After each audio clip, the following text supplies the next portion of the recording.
What's up, guys? Winner Kills here, and welcome back to a brand new post-commentary feature match. Today we've got, this round we have Satellarknights and Atlantean Mermails. Could you guess who's playing Atlantean Mermails? You probably can't. But anyways, obviously still my main deck. I'm starting to move towards DDDs a little bit in preparation for the structure deck, which will be here sooner than we know it. Hell, Christmas is almost here, and it's crazy to even believe that. Only what, 5 days away from recording this. That's pretty cool. And January will be here sooner than we know it with that new DDD structure deck. And you can bet I'll be playing that full force. So if you're wondering, am I going to get a profile up of that? Am I going to be playing it when it's out? Yes, I am. So don't worry about that. But Mermail, still sticking with main. Like, again, probably one of the best decks that I currently own. So, of course, I'm going to be playing it in tournament settings. So, yeah. Playing against Satellarknights, as you could probably tell in the title. Got my two Slime Toads as my tokens, because we got the OTS 3 here at this local tournament.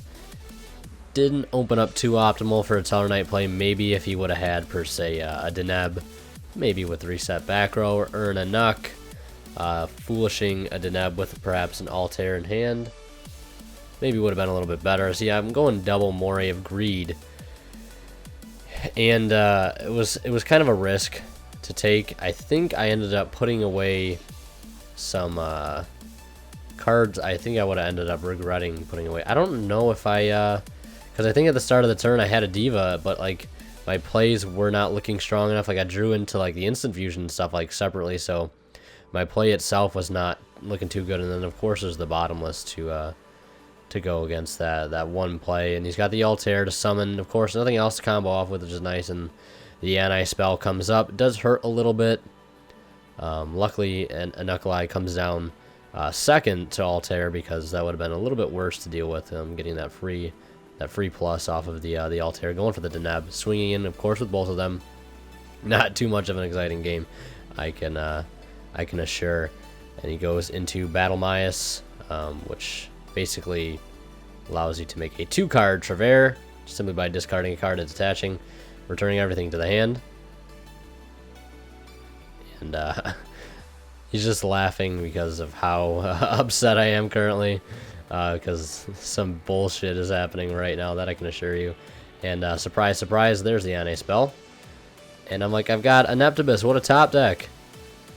And then he's got the Floodgate Trapple, which I did not realize at the moment like that would stop a normal summon, but apparently it does.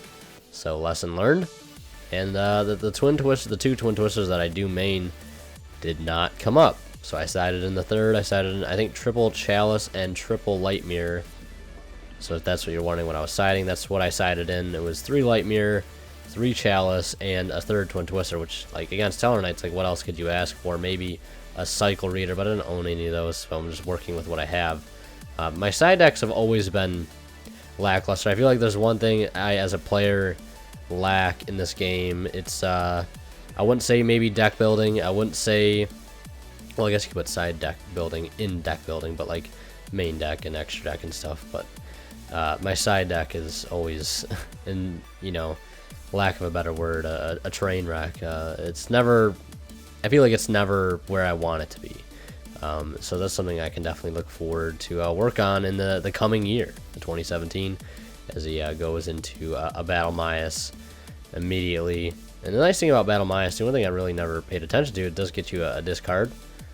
So, you know, you need to discard a Deneb to hand. From hand to grave, that sets up an Altair play immediately, as I appropriate the hand for the ditching. It's a Dragoons, not too big of a deal. Maybe if I would have had an Instant Fusion, perhaps it would have been a real nice setup. I've got the Moray of Greed coming in real clutch again. I think I put away an Infantry, perhaps a Marksman. Not really too sure. I think I had I think that might have been a Diva in my hand, and I have like this thing where a lot of people always tell me, like, I've always got the Diva in hand, like it's got a magnet in it, and it always comes to my hand, which is pretty good. But you know, sometimes that doesn't always work out. You see, I got an Aqua Spirit too, so I'm gonna draw into 3 Instant Fusion Chalice and of course an infantry. So the play is looking pretty spicy. And I know he plays Valor from the first game. If you saw what he discarded for that first Battle Mias, it was an effect Valor. So I was kind of nervous that I would get hit with it. Sending another Dragoons, debating on what to add. So I had a infantry and a Megalo off that Neptibus. So pretty solid first turn. And you can just tell by the looks of my hand, like, I'm already gonna win this game. If you couldn't already tell where this is going, like I've got to play around one Travere, and at this point, no opposition from any hand traps. So I pop it right there. He can get a free summon from Grave. So he goes for Vega, and I chalice it immediately.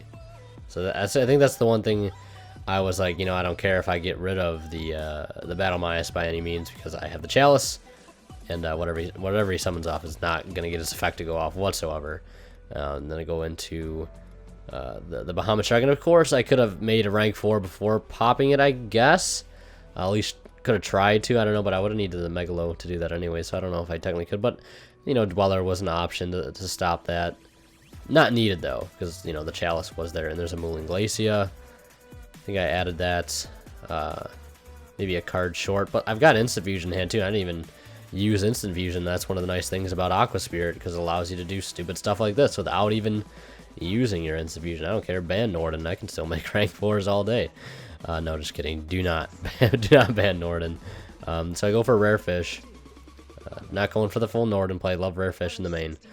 And go into a level 6 Synchro, which is, of course, going to be Coral Dragon.